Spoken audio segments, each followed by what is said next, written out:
How do you prune your basil to make sure you get the most harvest you can out of just a few plants?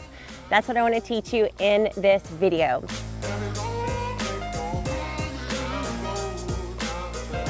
Hi there, my name is Nicole Burke and this is Gardenary. Garden plus ordinary equals Gardenary. Gardenary exists to help you grow in your garden to the next level. So whether you're a beginner gardener who's just getting started, you're a gardener who's been in the garden for a long time and ready to start your own gardening business, or somewhere in between, Gardenary is here for you. So subscribe to the channel, hit that little bell there to make sure you get notified every time we drop a new video, and stay tuned because we got tons of gardening inspiration coming your way. Now let's get to pruning our basil. Okay, so to prune your basil, the very first thing you want to make sure that you've got are some clean pruners. You want to be sure that they're clean so that you're not transferring any kind of disease or fungus or anything gross like that over to your beautiful, gorgeous basil plants. So I love to clean my pruners with a little bit of alcohol just before I head out to harvest. And you want to be sure that your plants are not wet. So if there's been a big rain or you just had a sprinkler hit them with some water, you want to wait until the leaves completely dry out before you come out to harvest and prune your basil plants. Okay? Okay, so we've got clean pruners. We know that our leaves are nice and dry, and now it is time to prune the basil to make sure we get the most amount of production from these plants. Now, if you've ever grown basil, you know that basil tends to start to go tall and to create these little flower spikes pretty quickly. What's happening when these basil plants are doing this is the basil is trying to make seed. And for some reason, I think a lot of basil just has it in its own DNA to go to seed quickly. Oftentimes when this is happening, the basil is also signaling to you that it's a little bit under stress, because plants tend to go to seed when they know that the growing conditions are not optimal.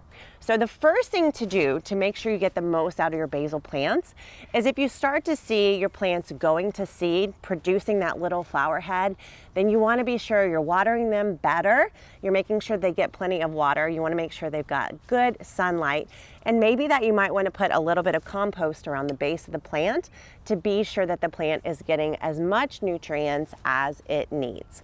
So take the sign of it starting to flower kind of as a signal to you to give it a little bit more attention. Okay, so what we do want to prevent though is our basil plants going really big and tall and very narrow. Our goal with our basil plants is to get big bushy plants, because bushy plants equals more basil leaves. So to do this is pretty simple. You're going to set yourself a schedule, basically weekly. So as soon as your basil plants start to get established, every single week, I like to do it on Saturdays or Sundays, you're going to come out here and prune each and every one of your basil stems by topping them off. Some people call it pinching basil, some people call it pruning. I just call it harvesting and eating it, because that's what we're going to do.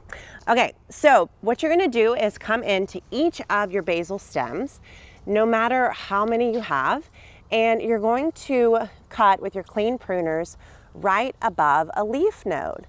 So I'll literally come in. Now I could cut lower than this, but if I cut here, what will happen is from this cut, this will end up branching off, and I'll end up with many more stems just like this one. So I'm going to come in and step by step, I'll prune to right above the leaf node. Now what you don't want to do is prune right below the leaf node, because you're not going to end up with that branching out that we want. So in just a few minutes, I'll be going all around this plant. And the great thing is that this isn't to throw away or to compost.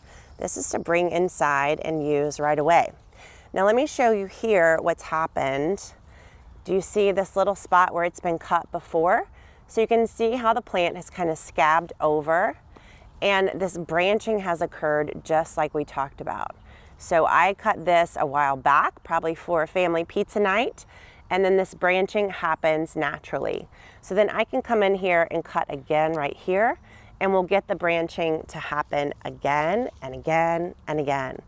And so as long as the temperatures remain right for your basil, as long as the watering and the soil stays consistent, you can do this again and again throughout the basil growing season.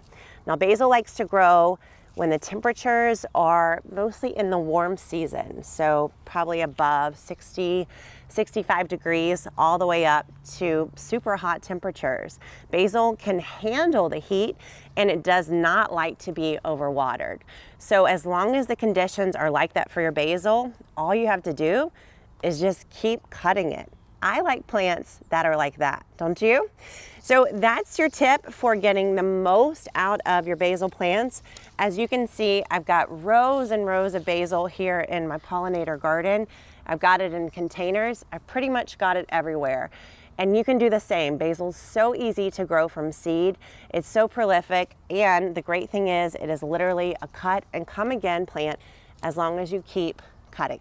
So that's my tip for getting the most out of your basil plants and harvesting them again and again and again. The flavor is so much better than the stuff from the store, and you're gonna be doing this all season long. Listen, growing herbs is one of the simplest ways to get started in your own kitchen garden, and that's why I created a video just for you to teach you how to have success, for sure success, with your own herb garden. There's a secret to it. So I've created a video that you can watch right here on this page. Just click here and it'll bring you to the spot where you can learn my secret to herb gardening success, basil included. I hope you enjoy it, and thanks so much for watching. I'll see you next time.